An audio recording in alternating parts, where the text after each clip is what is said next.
Hey everybody, this is RoxPox90 and this is the introduction to my new video series, how to build an EDH deck. And I guess I'll also start by introducing the format. So, what is EDH Commander and why should you care? Basically, EDH is an 100 card format, unlike the more typical 60 card formats of Legacy, Standard, Modern, etc. It's 100 cards in the format. The way it began back when was that it used to be called Elder Dragon Highlander, aka EDH. At that time, basically when the original game began, the generals chosen at the time were from the 5 old school legendary dragons. That's kind of how it began. You kind of just had to pick from those and make a deck with those as your generals. Today, EDH has kind of been transmuted. It's changed into the new thing they're calling Commander, but even before it was Commander, they were already changing it, where they opened it up and said you can pretty much use any legendary creature as your general. So we'll get to that one second, but basically it's an 100 card format. In the format, you have no repetition of cards. You have your basic lands, which you can have multiples of, but otherwise every other card in your deck, any creature, non-basic land, spell, etc., you can only have one copy of in the deck. So if you have Child of Alara in a modern deck, you could put 4 if you wanted to. Here you can only have 1. So deck size is already what makes it unusual. It's only one of each card, so you kind of have to. Some cards that have great synergy if you have 4 of them in a deck, because you can get them more frequently and you can use combo pieces with them whenever. You can't really do that here as easily. So it's a much wider field. You also start considering cards that wouldn't work in a modern standard deck, etc., but will work in EDH because their unique abilities or whatever they have make them particularly useful. We'll get to all sorts of interesting cards that maybe some people haven't even thought about as anything. It surprises me all the time. So you have your 100 card deck, it's still called your general commander piece, which is any legendary creature in Magic the Gathering. This excludes Arayo, Braids, and Rofellos on the so-called official rules list. I'll be putting that link probably in the description and maybe somewhere in the video here, so that you guys can check out the basic rules, because I'm not going to be able to go into full detail with them, but they'll be there. And so those are the banned. There's only a handful of other banned cards. There are very few banned cards, and since it's like Legacy, it's open and you can use things from all of Magic. It's a very wide format that way. So you have your general sits in a command zone, which is outside the game, and you may play the commander anytime that you can play. Anytime you have the mana to play it. It, he, she, thing, monster, dragon, whatever it is. Whenever you have enough mana to play its mana cost, you can play it as if it was in your hand. When it dies, it doesn't go to the graveyard, like cards often do. Instead, it goes back to the command zone. This applies even if it was exiled. It goes to the command zone. And you can replay it from the command zone again, whenever you have enough mana. The only difference is that every time it dies, it gets what I call a penalty counter, where it then costs 2 additional colorless for every time it's died before. So it dies once, it costs 2 more. Dies twice, 4 more, etc. And this will come into play when choosing a cheap convert mana cost general versus a larger one. We'll discuss that. Each commander of your deck, each player has 40 life in this format, unlike the more classic 40. So it's kind of like if everyone at the field is an arch enemy from the arch enemy format, if everyone had 40 life, what sort of epic scale stuff would go on? So because of that, you kind of can't think small. That's going to be the general approach to this entire video series. Will be kind of changing the way people think about standard, modern, Legacy, and that's a 60 card format that's fairly focused. You kind of have to broaden your mentality. You can't exactly do a number of strategies you would normally do, because your opponents have so much life and so many ways of dealing with the threats you throw at them.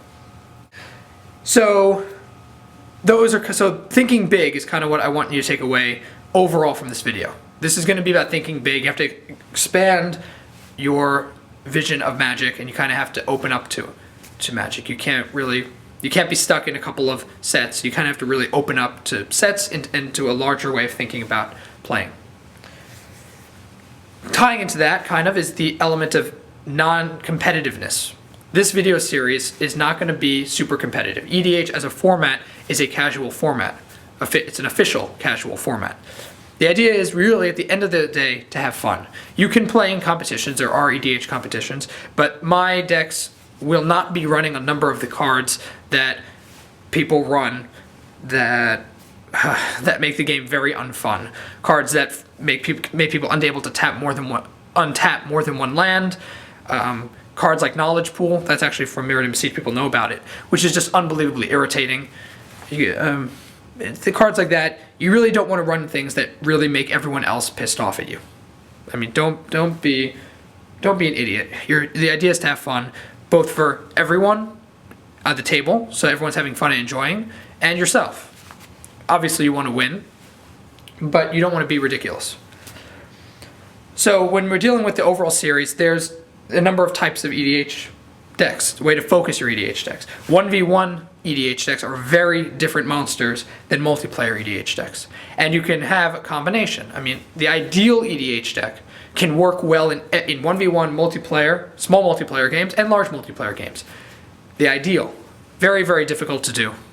So, I mean, we'll be focusing on the multiplayer, I guess, larger multiplayer, but really large and small multiplayer are much closer to each other than 1v1. Very different builds. So I'll be starting multiplayer. If there's a real interest for 1 versus 1 games, I'll talk about 1 versus 1 as well and how that's very different. So in the series, I'll just give you a broad outline of what I'm looking to. Feel free to comment and let me know what sort of stuff you guys would like to know about. I talk about the color choice, how you choose which colors to make your deck. Talk about the generals, how they tie into your color choice and how best to play them or why to pick them. Play styles. There's a million different play styles in EDH. You could have 5 decks of the same colors that all play extremely differently because there's such a wide breadth of gazillions of different things. So we'll be talking about different play styles. Talk about tribal validity. A bunch of people have told me they want to build a wolf deck or a goblin deck or an elf deck. It's very different beast in EDH to have lots of little guys that synergize, but it's a very viable way. So we'll talk about that.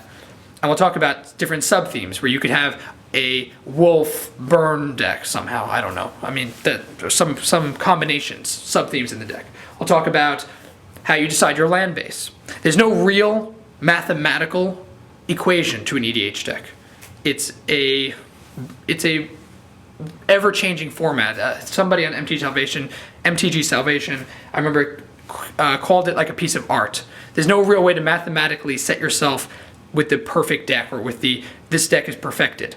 It's ever changing and you always pick different cards based on your own personal preferences and based on how to make the game fun, how to choose different cards for your deck. You'll pick for yourself, you'll pick cards that you may like. They're not very good maybe, or they may not work as well as some other cards, but it doesn't really matter. It's for your enjoyment.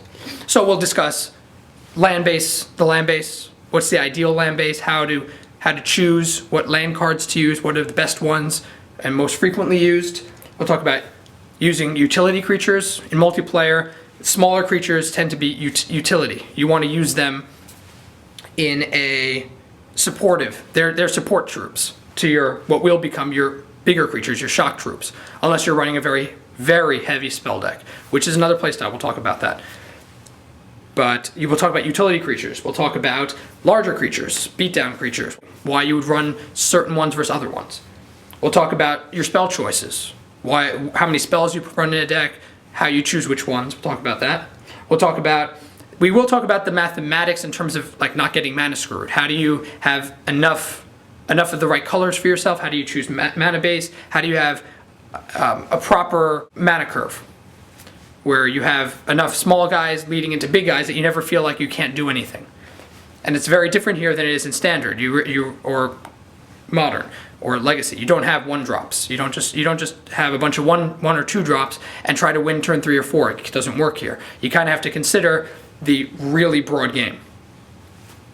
And we'll talk about synergies, how to make cards work, how far do you rely on your general, how you should not rely on your general, the careful balance between the two, and of course, why most cards in your deck should be able to work with at least one or two other cards in your deck in order to be most effective. And we'll talk about combos, which I'm not such a huge fan of infinite combinations. That's kind of the main thing we'll talk about, is running infinite combos. But if you're running a combo deck, then feel free to run infinite combos. We'll discuss combos that don't piss people off, combos that are more useful in daily play. And of course, the field is open. You guys, I mean, that's kind of where I'm going with it. Everyone just feel free to PM me messages, comment below. I'm open to discussing pretty much any element of EDH. I love the format to death. I think for me, it's my favorite format in Magic, even though I play all different formats in Magic. I think it's my personal favorite. It's an ever-growing challenge. It's very fun. Doesn't necessarily require a big investment. As we go through the cards and the different videos, you may say like, oh my god, how could I ever afford certain things? How could I ever? It's really not such a big deal. You can make a very budget EDH deck that works very well. But you really have to have a broader picture, and hopefully the video series will help you understand how to do that most effectively. And if you have an open budget, still also how to make a really, really great deck and not waste your money getting lots of expensive cards that won't in the end make a good deck. Sorry if the introduction is a little long, but I wanted to kind of get a whole bunch of things in. Let me know what you think of the idea, how you'd be interested in seeing it pursued, and you can comment below and let me know what you think. And also you can subscribe to follow more. I'll be putting them in a playlist hopefully so you guys can follow along if you're new to the series, and if you miss out on some, they'll hopefully all be in one area so you can check back if you have any quick thoughts. And please feel free to PM me, comment. Discussions are always nice. I try to get involved in discussions. If you have questions about your own personal decks, I'm open to talking about it. I put up 3 deck techs, I think, so far for EDH. I'm hopefully going to put up a whole bunch more. Some of them are going to really probably be like, what? Really? Like one of them, I don't want to really spoil so much, but one of them is a mono red political deck. Like a burn political deck, which is very interesting. And there'll be lots of other fun, interesting EDH decks hopefully to come, as well as my other videos in the series teaching about how I've most successfully made EDH decks and how I think it's the best way to do it. So, as I said, feel free to subscribe, comment below, tell your friends, and thanks for watching.